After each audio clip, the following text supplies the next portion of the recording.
দ্বাপৰ যুগৰ অন্ত পৰি কলি যুগৰ আৰম্ভণিৰ সময়।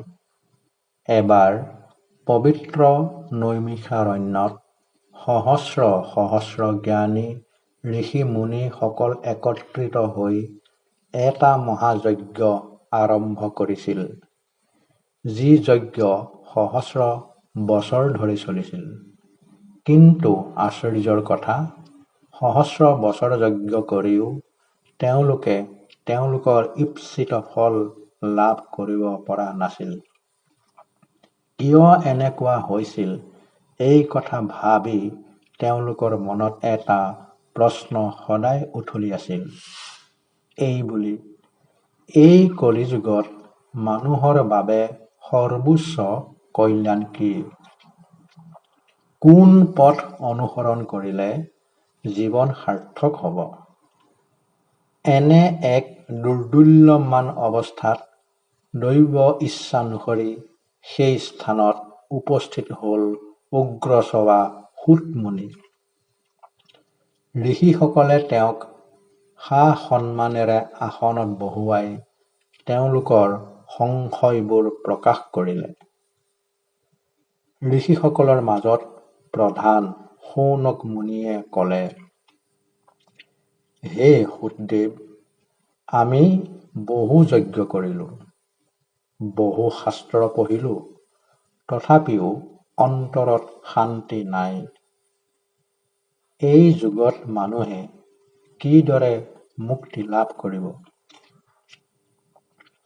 সূতদেৱে মৃদু হাঁহি মাৰি উত্তৰ দিলে, হে মুনিসকল, কলিযুগত মানুহ অস্থিৰ, বিভ্ৰান্ত আৰু দুখত নিমজ্জিত। এই যুগত জটিল যজ্ঞ বা কঠিন তপস্যাৰে সাফল্য লাভ কঠিন। কিন্তু এটা সহজ পথ আছে, ভগৱানৰ ভক্তি।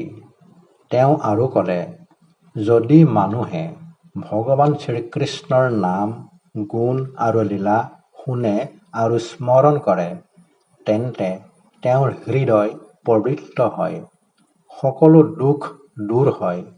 এই পথ অনুসৰণ কৰিয়েই ৰজা পৰীক্ষিতে মুক্তি লাভ কৰিছিল।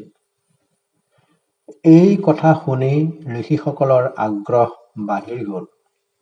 তেওঁলোকে শুকদেৱক অনুৰোধ কৰি ক'লে, তেন্তে হে সূতদেৱ, ৰজা পৰীক্ষিতৰ কাহিনী আমাক শুনাওক আৰু আমাক উদ্ধাৰ কৰক। ঋষি সমস্তৰ অনুৰোধ ৰক্ষা কৰি সূতদেৱে শুক পৰীক্ষিত কাহিনী ক'বলৈ আৰম্ভ কৰিলে। ৰজা পৰীক্ষিত এজন ন্যায়প্ৰিয় আৰু ধৰ্মনিষ্ঠ শাসক আছিল। এদিন তেওঁ অৰণ্যত মৃগ চিকাৰ কৰিবলৈ গৈ ক্লান্ত আৰু তৃষ্ণাতুৰ হৈ পৰিল। পানী বিচাৰি বিচাৰি তেওঁ শমীক মুনিৰ আশ্ৰমত উপস্থিত হ'ল। সেই সময়ত মুনি গভীৰ ধ্যানত নিমগ্ন আছিল।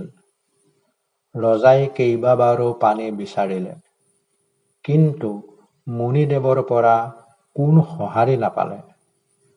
ক্ষোভ আৰু ক্লান্তিৰ বশতঃ সেই মুহূৰ্তত ৰজাই এটা ডাঙৰ ভুল কৰি পেলালে।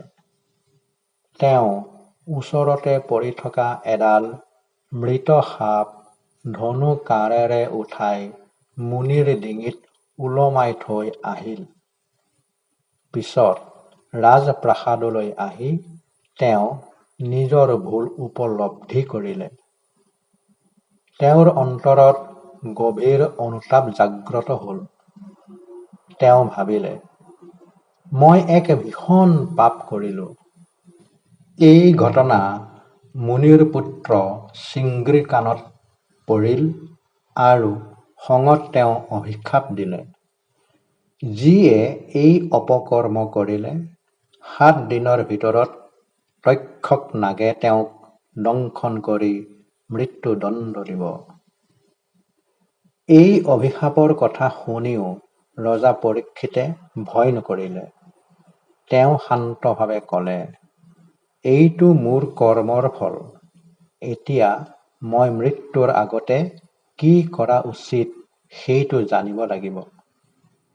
তেওঁ ৰাজকাৰ্য পুত্ৰ জন্মেজয়ক অৰ্পণ কৰি গংগাৰ তীৰলৈ গ'ল। তীৰত কুশাসনত বহি তেওঁ মুক্তিৰ পথ বিচাৰিবলৈ ধৰিলে। এই কথা শুনি বহু ঋষি মুনি তেওঁৰ ওচৰলৈ আহিল। ৰজাই তেওঁলোকক প্ৰশ্ন কৰিলে, মৃত্যুৰ আগতে মানুহে কি শুনিব লাগে, কি স্মৰণ কৰিব লাগে?